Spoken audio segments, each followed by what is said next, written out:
Introducing On the Horizon, a podcast by Horizon Resources Cooperative, supporting farmers and ranchers across northwest North Dakota and northeast Montana. Join host Levi Hall as he engages with agronomy experts, grain traders, and community leaders, sharing insights to help you make confident, informed decisions for your operations.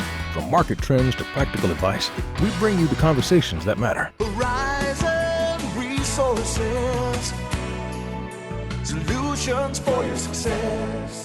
Welcome back to another episode of On the Horizon. This week, we had one of the quickest turnarounds of any guests that we've ever had. Ethan Klundt came back on after just being on 2 weeks ago. And boy, to say that last episode is almost completely irrelevant right now is probably an understatement. A lot has changed. Weather patterns have shifted. We're hearing different news on the international markets. A lot has changed. Harvest is right around the corner, and we want to help you guys be as successful as possible. So we give a lot of great insight in this episode. It is a very good grain marketing episode. I hope that you guys are able to get in the fields very shortly, get harvest started, and give our grain division team a call. We're eager to help you guys make this a very successful harvest. Enjoy the show. Your engine needs premium diesel fuel that works as hard as you do. Cenex premium diesel fuels are precisely formulated for maximum filterability and biostability to keep contaminants from damaging filters, pumps, and injectors, so your engine runs cleaner, stronger, and longer. Cenex Roadmaster XL, Cenex Ruby Fieldmaster, better fuels for better performance, period. Welcome back to another episode of On the Horizon. This week, we have Ethan Klundt back in the saddle.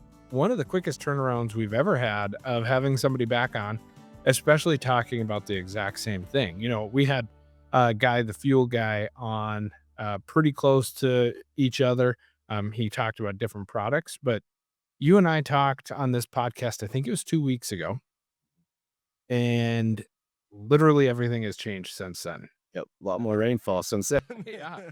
I think at my house, we have lost track. We are over 6 inches in the last half of July. Mm-hmm. It has just opened up, which is great. We've had a lot of conversations between you and I about what is this doing for the crop. I think that we're kind of in this gray space of it's not going to add a ton of bushels, but it's also not late enough where it's going to hurt anything. So more or less, in my opinion, I'd love to hear what you have to say too, but it seems to me like we're just recharging the soil for next year. Yeah, I would have to agree. There's going to be some fields that were planted later. It'll benefit them. Yeah. The damage is already done to the earlier stuff. Right. So, I mean, like you said, it's going to definitely recharge for next year. Yep. You know, I was down in Watford City this week and I saw a couple fields had already been cut, which surprised me, but there's stuff that's ripe. That stuff will have some color damage, whether it's spring wheat or Durham. But either way, so, you know, expect that if you're one of those growers. I'd probably start to get concerned about sprout. It looks like we've got rain called for early next week and over the weekend, this weekend. I think there's a legitimate chance that we could not be cutting peas until August 10. Yep. Mm-hmm. And that's scary. Yeah, some of the peas we've been seeing are a little wet, you know. Some of the things when you dump it too wet, mold, you know, and the stuff we're shipping is going down South Carolina, that area where it's hot, humid. So we definitely don't want to really see anything under or over 14 really on moisture for peas. Yeah. So drier would be even better, but yeah. Yeah. And typically, you know, peas, they do dry down real fast. If you're out in the morning and you cut a sample and it's too wet, give it 3-4 hours. And it's amazing how much those will move compared to wheat. Correct. Yeah. And like for us, you know, some of that green's probably locked in, which that's fine for us. Yeah. It's just going to go split for pet food. So nothing to really worry about on that either. And I've had a few questions on that again. And last year we had some greens in it too, which was fine. So. Yeah. And we've heard a little bit of some early reports on Montana harvest on yellow peas. What are you kind of hearing market wise? So definitely harvest pressure. So we've dropped about 25 cents on Friday. So definitely harvest pressure, but I think after harvest things will come back things they'll have to pay a little more to get out of the bend, definitely. Yeah, I think so too. The one that has really surprised me, and this one has changed a lot, price wise hasn't changed much. We're hanging around $20 on canola, Yeah. which off the combine, I think that's a great price. The thing that's really surprised me is it seems like these rainy, cool days have really stretched the flowering. Yeah. And the old rule, I don't know if you've heard this one before, but the old rule that I've been told is 500 pounds per week of flowering. Yeah, it sounds about right. Yeah. So what are you seeing on canola freight wise, sale wise? What do we have lined up? Do you agree with me that this is something the farmer should be looking at moving off the combine? I think so. It's probably the better price out of all the commodities that we're dumping right now. Yeah. Basis wise, it's actually getting a little bit better here. So I don't think these crush plants are getting the coverage that they want. So and I, acres are down in Canada on Yeah. canola. But futures is going to be the big thing. Still, I don't think there's much export on China and Canada still either. So the biodiesel thing is what's going to support it, but the lower acres as well too. Yeah, absolutely. I think the crush market is going to be the main support there. If I were growing, I wouldn't be afraid to contract 1,000 pounds per acre for off the combine. The thing that we're going to run into is, in my mind, if you look at break evens, canola is by far the best one. So if you're going to be in your Durham, you're going to be in your yellow peas, flax, any of that other stuff. If you're going to go to the bin with that stuff, and lentils, your canola is probably going to move. And if your canola is going to move, your neighbors is probably also going to Yeah. move. And there is going to be, we're prepped for lines. We have a ton of rail cars booked. And so I would encourage you, it's going to be first come, first serve on space, right? So the contracts are going to get priority over cash loads. Correct. Yes. So I don't know. That's my bias on this. I would, what do you think as far as logistics and space wise going into harvest? As of right now, the old crop we're taking in, we got plenty of space for canola. One bend should be back up in operation here in the next week. We're just waiting for parts, which will open up. It's a biggest bend at the little elevator. But I think space wise with freight, it's just the BN needs to perform, which they have been. Yeah. They've been on time this year and they've just been hammering us with cars this week. A little bit slower. Haven't seen the cars that we thought would be coming in, but I mean, we should have space as of right now. Yeah. I mean, so it just depends on what's going to move here. Yeah. I would really encourage people to look at canola. I would encourage you to give a call and get a contract done because, again, that space is going to be the hard part. And if the BN slips, we can only perform as well as they can. And we've been prepping our crews, but we've started to see harvest-esque volumes come through. And when I got here, that was always the joke. In July, we have the harvest before harvest where bushels start moving. We saw, and I can't understate this enough, because of the farm economy we had last fall and through the winter, there was not a lot of grain that moved.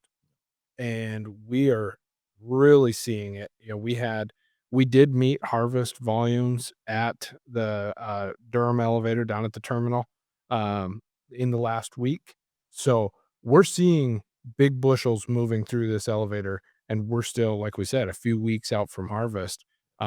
So yeah, I can't underestimate the importance or understate the importance of working with the team here and saying, hey, I'm going to bring X amount of bushels. So we know we have enough freight coming at us because, let's switch gears to Durham. There's been a lot of changes in Durham in the last 2 weeks, and not just weather. CHS Inc. came out and they announced that they were closing their Duluth asset. Ethan, you used to work for CHS. Talk a little bit about what Duluth was used for and what it meant to North Dakota. Yeah. So, I mean, really Durham Mhm. play. And then in the eastern side of the state, some of the spring wheat went there too at harvest. So, I mean, yeah, it's definitely it's a lot of space that's not there anymore. Yeah. So how did CHS use Duluth as a Durham play? Yeah, so they would definitely hold it there and then ship it. They'd probably try and export some too, but also ship to the mills within the US as well. So, Yeah, I think what people don't realize is how illiquid of a market Durham can be, especially at harvest time, you can get hit with these big slugs. And so for them to have that place up north, which That's a key thing that we'll circle back to, but have that up north where they could take those bushels, sit on them, and either, slowly trickle stuff out or wait until maybe December, January, February when the markets were a little bit slower. They could feed bushels out of there to some of the US mills. And whether it's singles or full shuttles, they could kind of do all that. Yeah. Now they're not going to have that opportunity. Now they do still want to be in the export game, but this was not strictly an export elevator. No. It wasn't. And so that's going to change things, but they do have a plan for exports. Why don't you talk a little bit about that? For exports, I suppose they would be going more down to the Texas location now with their Durham, which is that new joint venture that they had a couple years ago, Temco, which they already had that Temco venture out in the PNW. So that'll help a little bit, but I don't for soybeans and corn. I just don't know the space wise. I guess is really the question. And I think too, the other thing is how long are you in Houston, Texas? How long are you going to carry things? If you're trying to take bushels in August and September down there and carry them until January, February, Correct. you definitely have quality concerns that you don't have in Duluth, Minnesota, because the temperatures, the climate, it's so different. Yes, correct. Yep, Yeah. for sure. So that being said, that's going to play into things, or at least we expect it to. CHS was supposed to have Chris Ludwig, who runs their North American wheat, and Tyson Giles, who's the Durham trader. They're supposed to come out. They had some scheduling conflicts. They're looking to kick that later into August. So they do still plan on coming. I'm hoping to get those two on while they're out here, and we can talk a little bit more about some of their logistics and how they can still be a partner for us, because they have been an instrumental part of Horizon Resources grain division, and we want to keep that relationship. Yep. I think they're still internally trying to figure out a little bit of how this will work and what's going to happen. It's not ideal that we now have one buyer that we work with that has a Duluth asset rather than two that have Duluth assets, but it is what it is. I do know that I fielded a call yesterday from a Durham buyer that we've done very little business with, but they're anxious to try and give us some more opportunities. So it's just going to be on us to try and grow some of that stuff and try and build those relationships out, because I think what happened, you talked about it earlier, that late seeded crop is going to get a little bit of benefit off it. Even the early seeded, we're probably going to fill those bottom 2-3 kernels that maybe wouldn't have filled in the previous climate. Yeah, correct. Yeah, it's crazy what 2 weeks will do. Yeah.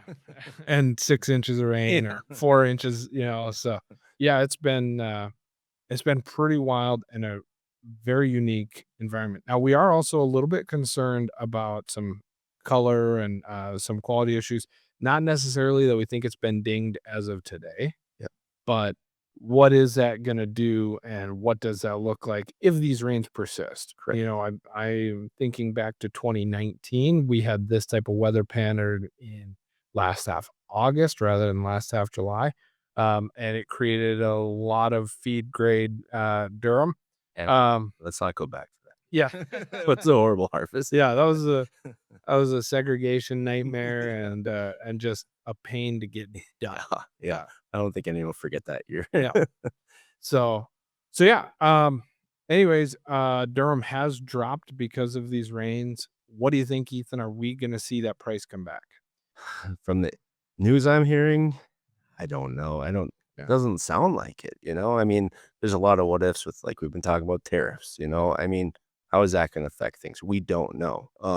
As of right now, the news I hear, it's very bearish. Yeah, not bullish. Yeah. We've been talking to a couple buyers, as we do every day.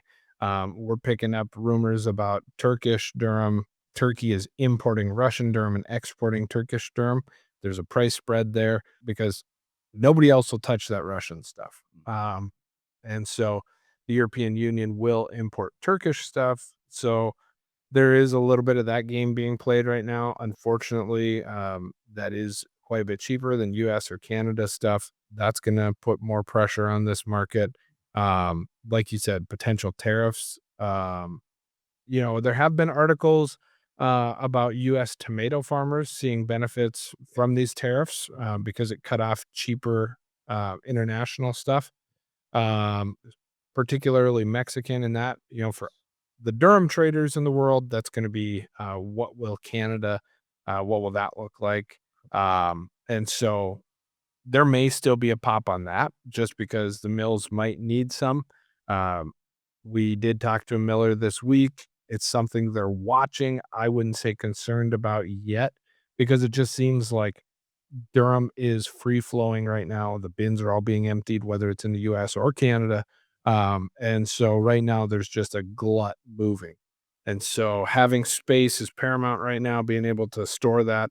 That's, yeah, it's, there's a lot of bushels moving right now, which is definitely nearby, not real optimistic. Correct. Cool. Yeah. Well, Ethan, yeah, I think that's the main stuff that that we talked about last or 2 weeks ago. Yeah. And I think you could throw that entire episode almost away because exactly. we've seen such a change in weather, seen you know, a drastic change in the markets. So, anyways, thanks for coming on the podcast and making a quick one with us here. Yeah. And yeah, if you have any questions for Ethan, you want to talk to him, give him a call. 701-774-0228. Anyone in that grain division office will be happy to work with you. Thank you for tuning in to On the Horizon. If our conversation today sparked your interest, make sure to subscribe to our podcast on your favorite platform. Stay connected by following @Horizon Resources Co-op on Facebook and Instagram and explore the world of agriculture with us. We're excited to continue bringing you real conversations with Horizon Resources industry partners, member owners, and employees, discovering more about your local neighbors and community friends. Until next time, keep looking towards the horizon.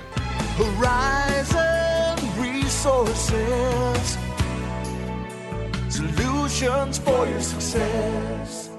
This podcast is for informational purposes only and is not to be used or considered as an offer or a solicitation to buy or sell commodities. Horizon Resources does not make any representation, warranty, or guarantee as to the completeness, accuracy, timeliness, or suitability of any information contained within any part of this podcast. Horizon Resources does not accept any liability for any loss or damage, including without limitation loss of profit, which may arise directly or indirectly from use or reliance on such information. Whilst the information provided has been obtained from sources believed to be reliable, Horizon Resources does not attest to its accuracy or completeness. Horizon Resources reserves the right to change any source without restriction or notice. The information herein is indicative only and is subject to change.